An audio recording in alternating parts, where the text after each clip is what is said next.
Do you remember what your hands can do? Grab a needle and thread, and let's sew together. In this tutorial, we're going to be doing a flat felled seam. The seam is actually stitched together with a running back stitch, and then the fold is folded over and felled into place. This is the type of seam that you see on 18th century shifts and shirts.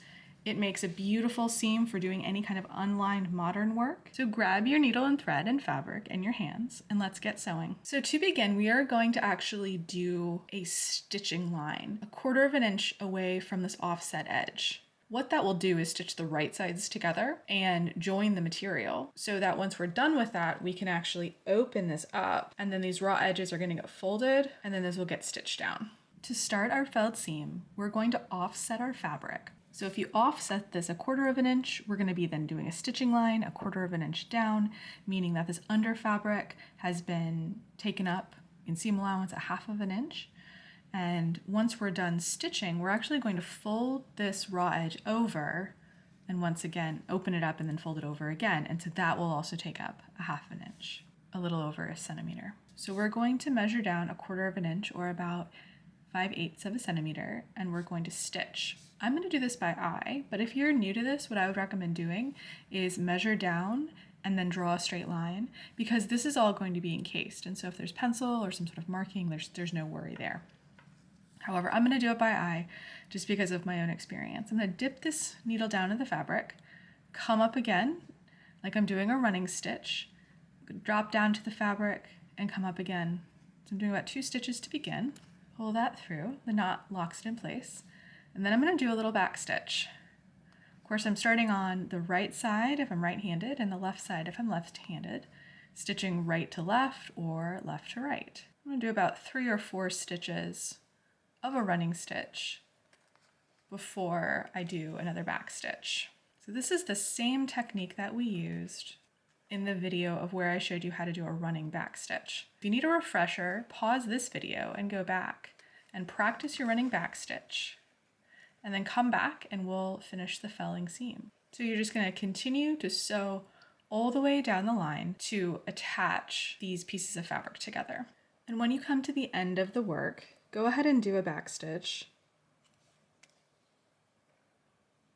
and then take another stitch, create that loop like we've done before, put your needle through the fabric twice and pull that nice and taut.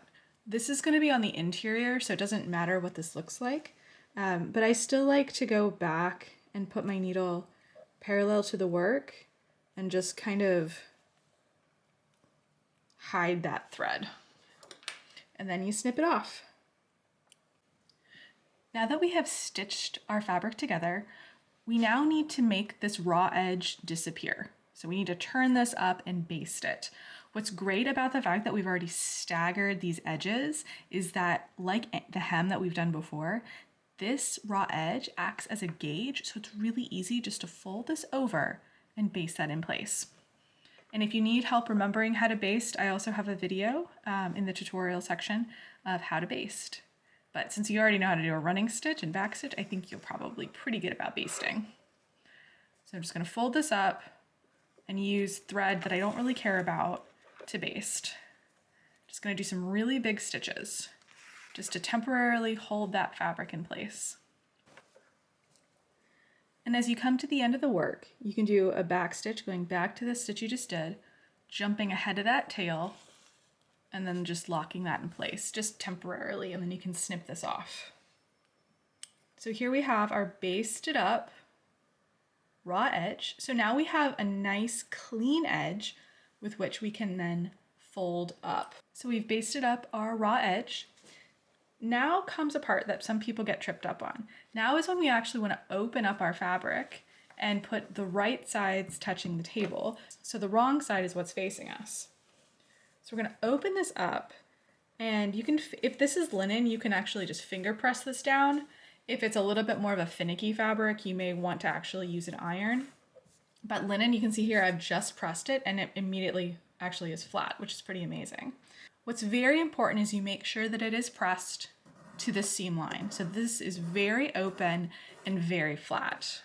So now you can really see this flat felled seam coming together. So if we look at the cross section of it, it's actually getting ready to lie flat. This is the outside.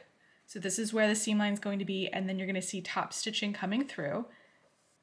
And then this is the interior. So the next step is to take this fold and fell it to this fabric.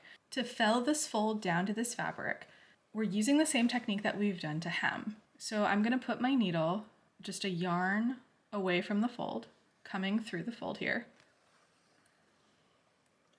locking that knot in place. If you're left-handed, you're going to be stitching left to right. As a right-hander, you'll be stitching right to left. And we're going to dip our needle just to the left of this tail and a little down if we're right-handed, or just to the right of this tail and a little down if we're left-handed. Pushing that needle down and then popping it back up through that fold, again, about a yarn width away from the edge. So there's our first stitch. And then we're going to repeat that. I'm using my non-dominant hand to actually sandwich this fold down. So I've got my middle finger underneath here, stabilizing the work, and then I've got my thumb squashing that fold down. And then my dominant hand is coming up behind and then felling this into place. If you need some practice with your felling, I do have a video that's about hemming and felling. And felling is like felling a tree. We are folding something down. Something is fallen down, like felling a tree. Whereas hemming is when we're finishing off the edge. So we're felling this fold, hence a flat felled seam. So my needle is dipping down in the material, and then at the same time, it's rocking back up through that fold. Needle is mostly parallel to the work. The work is parallel to my body. My hands are relaxed. The table, my lap, or a pillow is whatever you have your hands on is what is stabilizing the work. We're going to stitch roughly 8 to 10 stitches to the inch, or about 8 to 10 stitches every 2.5 centimeters. This is what the other side looks like. So just little tiny stitches. And then when you're ready to knot off, we're going to take a little stitch, like a little bite in the fabric, make a loop, and go through this loop twice, pull this nice and taut, and then I'm going to take my needle and pass it in between the layers of this fold and the fabric, pulling that so that knot is hidden and it looks more like a stitch. And once you're done stitching this, all you have to do is just take out your basting. So this is the interior of where you've done your running backstitch and then felling that fold into place. And then again, the underside, which looks like this, little top stitches. And then this is the cross section of the seam. It's very, very flat. So I like doing this on shifts, shirts, unlined clothes. It's super strong and it looks really cool if you're doing modern clothing, especially if you use contrasting thread. I hope that sewing along with me is helping you to remember what your hands can do. Happy sewing, everyone.